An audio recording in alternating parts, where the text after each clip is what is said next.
dugg ci suñu sujet yi nga xamante ni moom la ñu fas yéene waxtaanee muy làmmiñu daaru ak nga xamante ni moom moo di Boy Dakar xam ngeen ko dañu leen daal di tegoon li nga xamante ni moom moo daal di nekk sous mandat de dépôt ginnaaw bi loolu nag li nga xamante ni moom moo di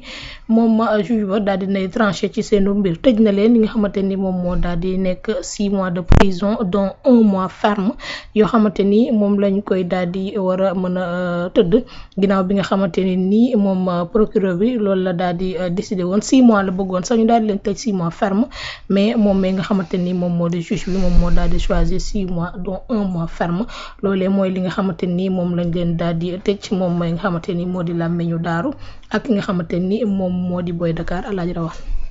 waaw bon c'est vrai que verdict bi ñu ngi ko doon xaar ça c'est vrai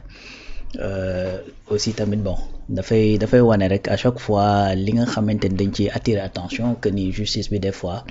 mu doxee noo xamante ni bon xel dina ci jeexi jaaxa parce que yoon nag moo bëri sew des fois effectivement ñu dogal loo xamante ni dañ koy teg ci lu yoon prévoir et tout ça mais les gens duñu arriver à comprendre exactement parce que boo ko méngalee ak yeneen i cas peut-être tu vas te dire que ni waaw c'est sévère quand même puisque gis nañ fi koo xamante ni dañ ko topp ci wàllu diffamation mu dem ñu tëj ko sursis 1 mois bàyyi ko mu dem gis nañ fi koo xamante ni tey dafa wax lu jëm ci wàllu sécurité premier ministre bi tëj ko 1 an ferme 2 ans dont 1 an ferme gis koo xamante ni dafa génn wax ci wàllu Casamance ak rebelle yeeg ñoom it seen dem ñu tëj ko 1 mois kese mu génn mi ngi doxi soxlaam di woy di toog ci plateau yi di gën di sax virulent di gën di bëri wax donc tey nga gis ne Lamine miñ naan dafa fayu fu mu toll nii parce que fayu bu amee rek def am na. donc te Sénégal moom ñëpp d'accord nañ ne Lamine ak kële di Boy Dakar dañoo fayu bien que nag comme na ma ko waxee woon démb ak bërki démb ak bii fi xewee man personnellement du ma cautionner jamais ay wax yoo xam ne dafa la d'ailleurs dama gis ne sax dafa amul sens bariwul njariñ. d'autant plus que dafay doon loo xam ni en vérité boo ko poursuivre sax yàqala lay gën a def ko autre chose. ndax tey jàpp naa ni Lamine ak Boy Dakar liggéey bi ñu doon liggéey sur le terrain bu ñu amoon bu ñu pause bii ñu ci def mënoon naa ñàkk. loolu laa jàpp donc pour dire que ni je cautionne pas li nga xamante ne moom la ñu wax mais bu ñu mënee tëj ku fayu xanaa war a mën a tëj ki nga xamante ni moo tooñ nag wax dëgg yàlla. donc loolu également mu nekk d'autres questions yoo xamante ni dafay tegu sur la table encore une fois da nga ciy jàngee ni rek que ni justice bi en vérité boo demee ba ci biir c'est vrai que nit yi nga xamante ni ñoo fa nekk ñoo koy incarner. nit ñooñu ay nit lañu mën nañoo am ay jikko ñii mën nañoo jub ñii jubadi ñii nga xamante ni nekk ñu influençable et cetera mais su fekkee ni ña fi nekkoon démb ngay jooy benn affaire ñeneen ñëw ngay jooy la même chose ça veut dire que xëy na du ci nit ñi kese du ma ne du ci nit ñi mais damay naan du ci nit ñi kese. parce que aussi ay changement am na ci wàllu yoon terewul ba léegi tu as l'impression que li fi doon xew démb ak bërki dem mi ngi wéy di arriver. donc loolu encore une fois dafay poser la question des procédures la question des habitudes la question de li nga xamante ne noonu la ñuy doxalee ci wàllu dossier de justice et cetera loolu nag encore une fois ay loi ñoo koy régir justice mënta doxee n'importe comment c'est pas pour rien ñuy wax état de droit parce que état lépp luy décision bu muy jël acte bu muy mënti poser dafa am ci lu mu ko war a teg dafa war a am delluwaay ci wàllu yoon. état mënta dépenser 1 franc wala mu dem lebi 1 franc wala mu liggéey 1 franc loo xamante ni yoon neew ko fii nga fay dem di jëlee ji xaalis war nga ko fa mën a dem jëli ji tu vois donc lépp da ko war a teg ci wàllu yoon donc su fekkee yoon yooyu nag dañu am jafe-jafe ça veut dire il faut tout simplement penser à les changer je le dis et je le répète et je le maintiens et je continuerai à le dire loi buñ ko appliquer mu am problème ko koy appliquer du problème bi loi ba am problème. ça c'est clair c'est-à-dire bu fekkee heure bu ñu appliquer une loi problème am jiixi jaax am il faut revoir cette loi là te man jàpp naa ne texte yi war nañ ko mën a saytuwaat ba nga xamante ni genre yu mel nii peut-être mën naa bañ a am parce que pour nga xamante ne au moins dina am harmonie xamante ne tey ku def lii avec les mêmes éléments avec les mêmes circonstances et cetera bu ko keneen defee ñu mën a tolloo au moins li ñu leen daan. mais dañuy gis ci réew mi koo xamante ni kii day def mbir kële def la même chose wala mu def pire sax am daan bu gën a woyof que ki nga xamante ni moom mooy keneen ki. donc loolu ça veut dire que ni quelque part dafa am incohérence te ñaar yëpp koo ci dem songu laaj ko waxtaan ak koo xamante ni dafa nekk ci wàllu yoon mu indil la delluwaay boo xamante ni da koy teg ci yoon ne la fii laa ko teg.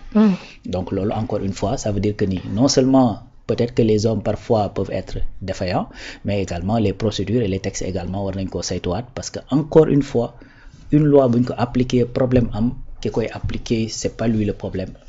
c'est la loi qui pose problème. Donc et dans ce cas-là il faut tout simplement revoir certaines choses. Maintenant su ma référé wu ci li nga xamante ni moom nga daal di wax tamit je peux dire que ni réaction bi nga xamante ni certains moom lañ daal di am surtout ñi nga xamante ni se disent des camarades de ki nga xamante ni moom moo di Gaynde Macky ki nga xamante ni moom moo di Boy Dakar ak Lamine Darou frustration bi ñu am donc on peut dire que d'une part c'est justifié. Ouais, en plus dafay traîner wu c'est-à-dire xam nga bu fekkoon dafa ñëw rek am tey kon gars yi naa waaw lu daan xew laawul xew day xew na et cetera c'est-à-dire boobaa day bett nit ñi da leen di jaaxal mais c'est que c'est des choses qui sont yu arrivé dans le passé yu wéy di arrivé te on est sûr que nii bu fekkee ne nii la continuer di dem c'est-à-dire dafay arrivé waat tout simplement. Comment encore une fois tu peux comprendre un Sénégalais taxaw devant les médias ne premier ministre waxal ak rebelle yi ñu nga dem Paris di jënd ay armes yaa ngi dégg dugg ci d'autres choses yoo xamante ni c'est un peu plus compliqué. Le procureur autosaisiru ñoo ne ko kaay expliquer li ngay wax fan nga ko teg. ku ne xam na la sensibilité de la question de la Casamance. lan mooy résultat bi 1 mois nga génn doxi say soxla une dame génn daan ne sécurité premier ministre Ousmane Sonko dañ ko xoolaat wax ne nii ak yàlla mu ci teg ak yu ni mel qu'est-ce qui se passe dañoo jàpp yóbbu juge ko door ko 2 ans dont 1 an ferme te pourtant bu ñuy wax sensibilité. bii moo gën a sensible. buñ tolloo woon sax imagine buñ tolloo woon sensibilité comment tu peux expliquer que bii war a mën a def 1 an de prison ferme que les 1 mois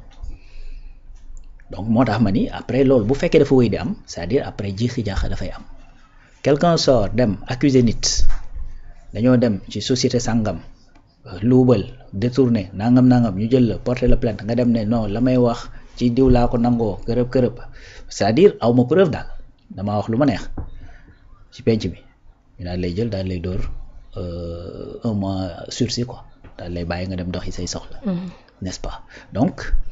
yooyu moo tax des questions di poser wu à chaque fois nit ñi di am jiixi jaaxa qu'est-ce qui se passe pourquoi effectivement mu mel ni dafa am 2 poids 2 mesures. Pourquoi ñaar ñu bokk même infraction bu ñu def du ñu bokk li ñu leen di daan. Donc foofu laay waxee ne en vérité une loi bu ñu ko appliquer. mu indi jafe-jafe. ça veut dire que c'est la loi effectivement qui pose problème en réalité et il faut revoir. donc loolu nag encore une fois ñi nga xamante ne ñoom ñooy defar wàllu loi ak ñoom it seen ñoom ñoo ci war a àddu de telle sorte que juge yi ñoom duñu am cette possibilité di def cette dichotomie là bi nga xamante ne moom moo am ci jugement yi mais comme li nga wax frustration boobu loolu moo koy indi beneen affaire itam mooy que ni da ngay gis ne généralement dans ce pays il y a comme une sorte d'indignation sélective bu nga xamante ni peine yi corsé na wala boog jàpp nañ koo xamante ni dafa féete ak le pouvoir wala boog ñu mën a njort ci moom ne dafa féete avec le pouvoir ben généralement ñi nga xamante ne dañoo ànd ak moom ci sens boobu rek peut-être ñoom ñooy génn di wax ak yu ni mel. mais ñeneen ñëpp dañ ciy noppi ba ñuy censé sax défendre effectivement li nga xamante ni mooy li jëm ci wàllu yoon ak ñoomin seen wala boog li jëm ci àq ak yelleef doomu aadama ak ñoomin seen tu vois mais par contre bu fekkee dafa féete ci beneen boor bi lu ci mel ni opposition wala ñu njort ci yow que ni opposition ngay jàppal tànk da ngay gis gars yi dañuy commencé génn yuuxu waaye effectivement il faudrait que ñu xool taxawaay beeg et cetera wala libérer diw donc loolu moo tax indignation boobu di am frustration boobu di am n'est-ce pas si kaaw làmminu nag ak kii li ci gën a graaw mooy que ni c'est-à-dire dañoo xam ni tous les Sénégalais savent même ñi leen contre savent que ni dañoo riposter tu vois dañoo riposter donc yow bu fekkee da ngaa riposter ça veut dire que am na lu xew avant donc gisuñu sax fuñ ne nit wala responsable boo xamante ne organisé woon na manifestation boobu lan moo tax ngeen cautionné telle chose di fa xew ak yu ni mel mais par contre ki riposté jàpp nañ ko tëj nañ ko 1 mois ferme loolu tamit dafa yokk ci frustration bi tu vois donc mais comme je dis man personnellement je fais pas partie de ceux ñi nga xamante ne buñ ne bëxër ñett nga fustiger directement ñi nga xamante ne ñoom ñoo nekk ci biir justice bi c'est que y a pas que man dama jàpp ne du loolu kese c'est-à-dire nit ñi am na ci ñoo xamante ni dañoo jub di doxal jub ci la ñuy liggéey am na ñoo xamante ni jubuñu am na ñoo xamante ni dañoo neex a influencer am na ñoo xamante ni dañoo dëgër bopp te tic ci ñoom kenn du leen dévier loo ci liñ nekk et cetera loolu foo ci corps boo dem fekk ko fa donc magistrats yi ak juges yeeg yooyu duñu ay surhumains c'est des Sénégalais yu am effectivement ay qualités am ay défauts mais du loolu kase parce que da ngay gis koo xamante ni su bëggee jaar ci porox ndoolu boobu def lu ni mel c'est-à-dire loi bi daf ko koy permettre n'est-ce pas donc moo tax ma jàpp ne en plus de loolu il faut que ñu revoir souvent je le dis si fii laa koy waxee très souvent sax ma ni tey su fekkee da nga fekk benn service buy dox mu am procédure yu koy régir nga gis ne ka fa nekk mi ngi suivre les procédures mais la muy jur ci résultat neexu la nga indi keneen remplacer ko kooku bu ñëwee il sera obligé de suivre les procédures parce que mënoo def n'importe comment donc bu ñëwee di suivre les mêmes procédures bu yàggee naqari la comme na la kële naqaree woon. bien sûr. parce que en vérité na muy war a doxalee mbir mi moo changé wul n'est-ce pas donc su fekkee ni yow da nga bëgg a changer c'est-à-dire non seulement il faut nga changer ka nga xamante ni peut-être moo fa nekkoon mais il faut nga changer la manière de faire il faut nga changer la manière de faire looloo tax ñuy wax ne effectivement réforme wala boog révolution bi ñuy wax c'est-à-dire ça doit aller en profondeur dafa war a gën a profond pas juste déplacer des gens mais également procédures yi régir seen liggéey loi yi régir seen liggéey également nga xoolaat ko saytuwaat ko ngir effectivement ku fa ñëw bees bu wañaan droog ka nga xamante ni moo fa nekkoon sinon liy arrivé ci justice bi mooy wéy di arrivé mooy que ni démb ñuy jooy benn affaire tey ñu koy jooy te boo defa naa ñu nar koo jooyaat suba te pourtant def nañu ay changement de personnes ñi yóbbu nañ leen Tamba ñi Ziguinchor ñuy fële indi ñeneen Dakar et tout ça pourtant on a l'impression que c'est la même chose qui se passe parce qu'encore une fois il y a des textes et des procédures qui régissent le travail. Donc il va falloir changer li nga xamante ni moom moo daal di nekk contenu de ces tests xoolaat bu baax a baax li nga xamante ni moom moo ci daal di nekk ndax nekkul ne lii la ñi nga xamante ni ñoom ñoo xeexoon ngir régime bu bees daal di am nekkul ne ñi nga xamante ni ñoom ñoo xeexoon pour que justice ñu daal di koy amal li nga xamante ni moom moo di yoon xaaroon ci li nga xamante ni moom moo daal di nekk ci nguur gi li ñu doon xaar mooy mu daal di am justice boo xamante ni daal di tëddee njaaxanaay comme ni ko le président daal di waxee woon justice bu indépendante boo xamante ni du am benn mainmise kenn du ci teg loxo kenn du ci nangam mais on a l'impression que ne instant bi ni 2 poids 2 mesures yi nga xamante ni nit ñi dañ koy wax dafa gën a penché wu ci côté li nga xamante ni moom moo di des jeunes yi nga xamante ni ils sont là di prôner wala di wane li nga xamante ni moom moo di liggéeyu gouvernement bi.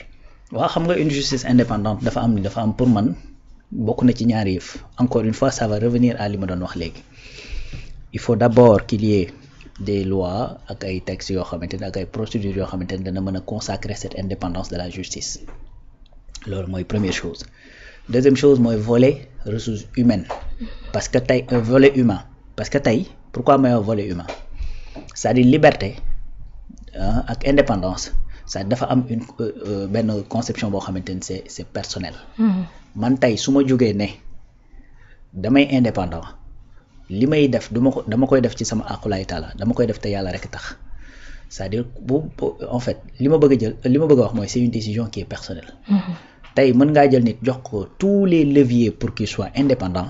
mu jéng boppam loolu dafay am parce que tout simplement day jéng boppam ndax ay intérêt peut-être personnel am wala ay intérêt am yoo xamante ne dafa nekk ci loxoy keneen mu jàpp ne ñoom ñaar buñ ci doxee peut-être que la ñu bëgg a lijjanti pour seen bopp pour seen àddina mën a ñoŋ ak yu ni mel dana dox am na d'autres yoo xamante ni c'est par pure faiblesse loolu dafay am nit yoo xamante ni naturellement dañuy influençable mën nañu sax influence boobu mën na bañ a nekk sax loo xamante ni lu négatif la loo xamante dañuy jóg c'est-à-dire mën na nekk tout simplement des gens qui sont faciles à convaincre pour yóbbaale leen ci benn kii d'ailleurs looloo tax ku mel ni Sëñ Abdoulaye daan wax naan ab murid da nga war a woyof ba mel ni xobu garab waaye am ful la ba ngelaw gu ñëw du la yóbbaale parce que effectivement am na ngelaw yoo xamante ni loolu force de caractère la ba nga xamante ni bu nit ñëwee tegal la ci sur la table yenn affaires yi yu ni mel du la fëkk yóbbu donc dafa am deux volets dafa am volet bi nga xamante ni mooy texte yiy tënk ña nga xamante ni ñooy liggéey ci service boobu mais également dafa am nit yi nga xamante ni ñoom ñooy liggéey ci loolu nit ñooñu nag ñoom ñooy choisir soit être indépendant wala nekk ci leneen mais de toute façon si tu choisis de ne pas être indépendant il faut qu'il y ait des textes assez clairs assez rigides assez cloisonnés ba nga xamante ni yow tu seras obligé d'être dans un cadre boo nga xamante ni boo ko jéggee rek am loo xamante ne da la ciy mën a fekk d'ailleurs régime bi fi nekk jëm nañoo dox ci loolu en essayant dugal ci règlement intérieur Assemblée nationale la possibilité de convoquer lu mel ni ay magistrats parce que looloo taxoon de ce fait yow bu fekkee en tant que magistrat xam nga ni yow booy jël sa décision en âme et conscience boo ci defee loo xamante ni defuut wala yu ne mel am na beneen force bu nekk à côté boo xamante ni mën na la après wala pour laaj la ceeg yu ne mel c'est-à-dire loolu da nga gën a saytu li nga xamante ni moom nga war a def moo tax may wax ne textes yi procédures yi il faut du courage il faut y aller en profondeur de ce fait de sorte que ku bëgg a jéng sa bopp itam textes yi moom dana nekk de telle sorte que boo ko xoolee ba jéng sa bopp après la ciy fekk dana la ci fekk n'est-ce pas donc loolu mooy problématique bi donc on veut bien avoir une justice indépendante on veut bien effectivement que la justice ñu génne ko ci loxo yi exécutif bi. On voit bien que le président de la République génn par exemple ci conseil supérieur de la magistrature, mais il faudrait d'abord que ça soit accompagné par des textes yoo xam ne dana leen obligé par force ñu mën a indépendant ba nga xamante ne ku ci bëggula indépendant bëgg a jéng sa bopp tamit su boobaa doo ko mën. wala boog dana la jafe loolu. Sinon ce qui va se passer mooy boo bàyyee affaire yi dem ñi nga xamante ni am nañ la conscience professionnelle ba nga xamante ni mën nañoo indépendant wala boog am nañu force de caractère bu lay mën a permettre ñu indépendant danañu woy di dox li nga xamante ni moom la ñu war a dox. mais ñeneen ñi su boobaa dérive yi nga xamante ni moom la ñuy gis parfois ci wàllu yoon moom ngay gis tout simplement ba nga xam ni à chaque fois le Sénégal bu ñu demee ba toll ci yenn kii da ngay gis ni problème yi ci baree yu fi am yëngu-yëngu yu baree bari maanaam justice da ciy saf-sàpp. n'est-ce pas justice da ciy saf-sàpp parce que tey par exemple l'ancien régime bi fi nekkee di jàpp 2000 personnes bu amuloon justice bu koy jàppale gars yi di leen condamné di yóbbu ay mandat de dépôt ak prison ak yu ni mel xam nga ni loolu du ko mën n'est-ce pas donc mu ngi noonu kon cette indépendance de la justice mooy le principe loolu la ñëpp bëgg te loolu mooy li nga xamante ni mooy l'idéal moo war a am mais il faut l'accompagner avec des textes yoo xamante ni da koy consacrer ba nga xamante ni nit ku bëgg a dëngal itam wala bëggoo cette indépendance là consacrer ko mais su boobaa tout simplement doo ci mën dara. Bien sûr voilà mu ngi noonu ayca laay moom